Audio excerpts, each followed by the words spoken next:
thought I'd do a little short video in respect to differences between tracking and trailing, man hunting, whatever you want to call it. So just a real quick video, really. So I guess it's the kind of terminology that can limit what the dog can do. So we have tracking. Now, typically, tracking is where the dog will follow footsteps and are trained to follow the footsteps and to stay directly on the trail or the track, and cannot deviate from this, from the footsteps, for the whole length of the trail. Trailing, or man trailing, as it's often called, refers to where the dog is allowed to deviate from the track line and follow where odour may have blown. So I guess a little bit to understand that a little bit more, and to understand this process, just having a slight understanding as to, you know, what odour is. So with tracking, that predominantly relates to ground disturbance. So when someone walks, for example, on a field, and they press the ground down, it creates a certain type of scent picture for the dog to follow. So this could be like bugs, it could be broken grass. It's, you know, that the dog will be able to pick up that ground disturbance. So that's traditionally, you know, what the dog is following when it's following the track, following the footsteps. And there is a whole variety of different methods and methodologies for teaching the dog to follow those footsteps.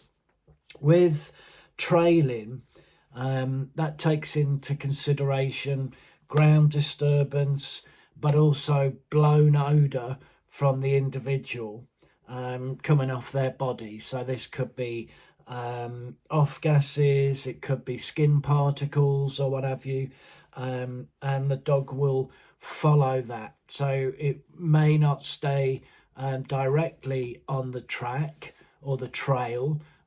As the wind blows and blows the scent, the dog will pick up that scent picture and will follow the odour, and usually kind of hone in on where that odour is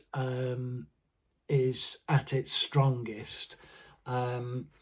Dogs will also air scent, so they will air scent from a distance. You know, you may have a track that's several hundred meters long, but if the dog picks up the person's scent on the wind, then they will, you know, directly go to that scent rather than following the whole trail footstep for footstep. You know, the dog will be able to hone in on that scent if the wind is blowing in the right direction, and the dog will air scent that person. So there's a few misconceptions around man trailing, you know, that it takes many years to understand and to read your dog while it tracks or trails a human. But it's, you know, quickly a handler can learn to read their working dog, to read when they're giving negative indications, flowing negatives, when they give little head flicks for the direction of the track, you know, different body language signals that the dog will give you very quickly. You know, handlers can learn to understand and to interpret their dog's body language and their reactions while the dog is on the trail.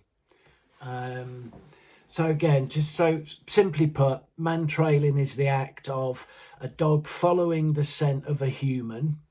And what differentiates, broadly speaking, a trailing dog from a tracking dog is that the trailing dog is allowed to follow that human scent more naturally, rather than being trained in a head down tracking position, which is more mechanical. So the dog is allowed to do this, the trailing dog is allowed to do this more instinctively rather than mechanically.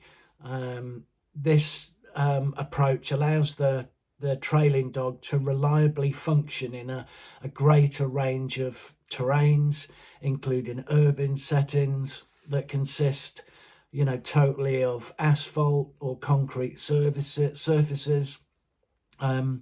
Both types of dog, trailing or tracking, can scent discriminate, which means they can follow a specific person over and through, you know, the scent trails of other people. But the trailing dog is taught to acquire this skill from the very first training stages, and to acquire that. Tracking dogs have to kind of acquire that ability through experience. So because of that approach, some patrol or tracking dogs can scent discriminate, and others never fully acquire that skill, really.